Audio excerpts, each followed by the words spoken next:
2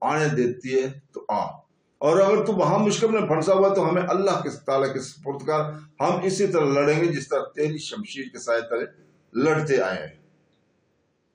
ان قاصدوں کو روانہ کر کے سالار زبر خان نے چند ایک اور قاصدوں کو بلایا اور ہر ایک کو اس کی منزل بتائی۔ ان قاصدوں کو ان شہروں میں جانا اور وہاں کے سالاروں کو بتانا تھا کہ حضرت خالد بن ولید کی غیر حاضری سے آتش پرستوں سے کیا تاثر لیا ہے، وہ حملے کی تیاری کر رہے ہیں۔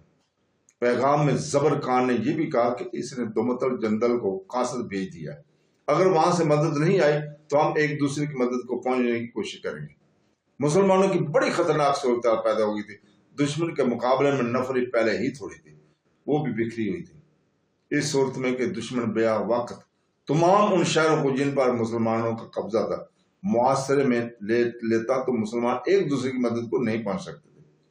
دونوں طرف بے پناہ سرگرمیاں شروع ہو گئی تھی۔ عیسائی قبیلوں کے سرداروں نے بستی بستی جا کر لوگوں کو اکٹھا کرنا شروع کر دیا تھا۔ ان چھوٹے چھوٹے قبیلوں کو بھی اپنے ساتھ ملا رہے تھے جو عیسائی نہیں تھے، وہ بت پرست تھے۔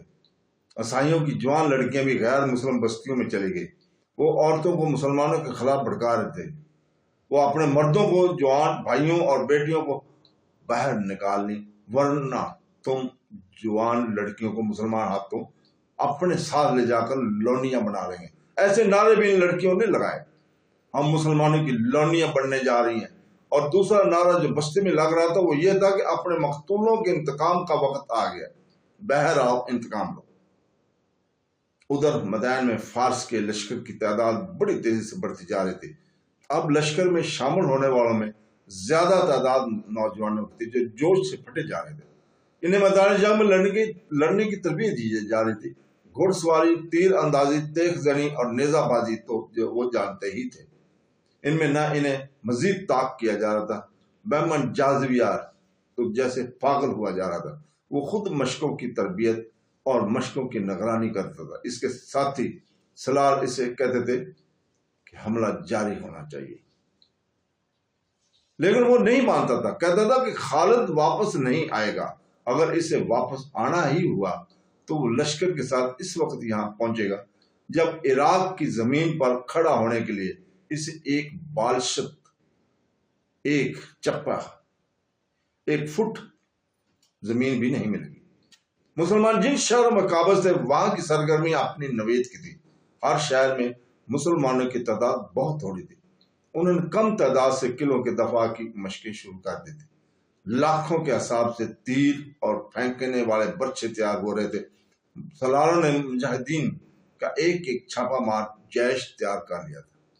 انہیں زیادہ وقت قلعوں کے باہر گزارنا پڑا اور عام راستوں سے دور رہنا تھا۔ ان کا کام یہ تھا کہ دشمن شہر کا محاصرہ کر لے تو عقب میں اس پر ضرب لگاؤ اور بھاگو کے اصول پر چھاپے اور شب خون مارتے رہے۔ حضرت خالد بن ولید کی غیر حاضری میں سالار عاصم بن عمرو کے بھائی کاکا بن عمرو مفتوحہ علاقوں میں مختلف شہروں میں مقیم دستوں کے سالار تھے۔ اس کا ہیڈ کوارٹر تیرا تھا، ہیڈ کوارٹر ہیرا۔ اس کی ذمہ داری صرف عراق کے دفاع تک محدود نہیں تھی، عراق کے تمام تر مفتوحہ علاقوں کا دفاع اس کی ذمہ داری میں آتا تھا۔ اس نے علاقے میں بکھرے تمام سالاروں کو ہدایت نامے بھیج دیے تھے۔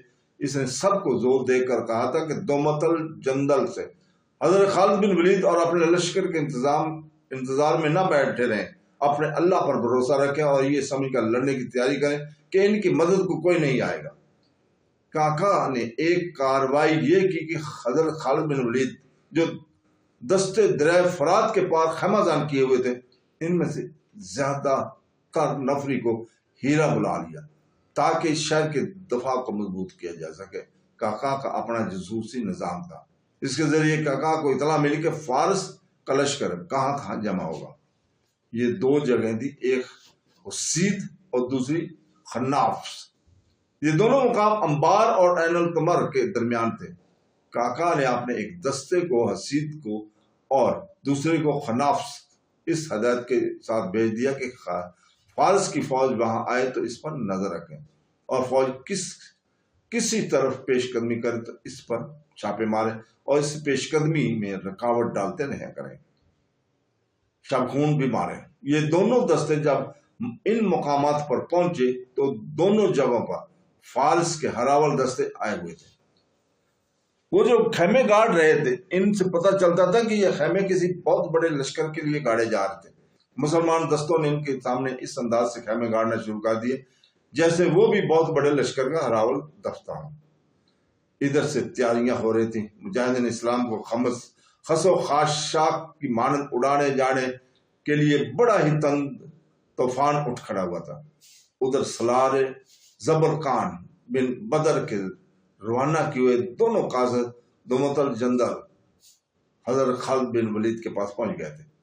انہوں نے 350 میل فاصلہ صرف 5 دنوں میں طے کیا تھا۔ حضرت خالد بن ولید جب دومتل جندل گئے تو انہوں نے 300 میل کا فاصلہ 10 دنوں میں طے کیا تھا۔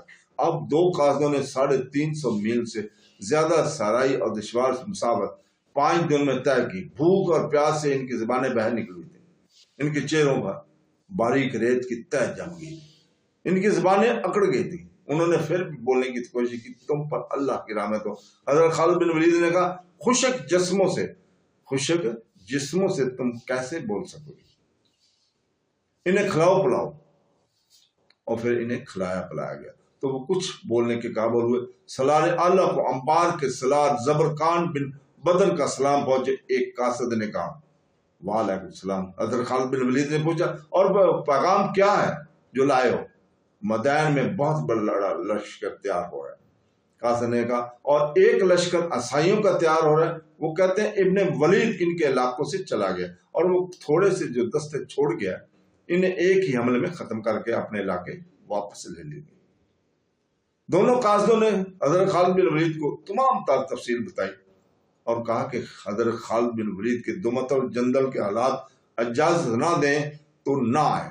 دستے جو فارس کی شہنشاہی کے علاقے میں ہیں وہ اسی طرح لڑیں گے جس طرح حضرت خالد بن ولید کی قیادت میں لڑ رہے تھے۔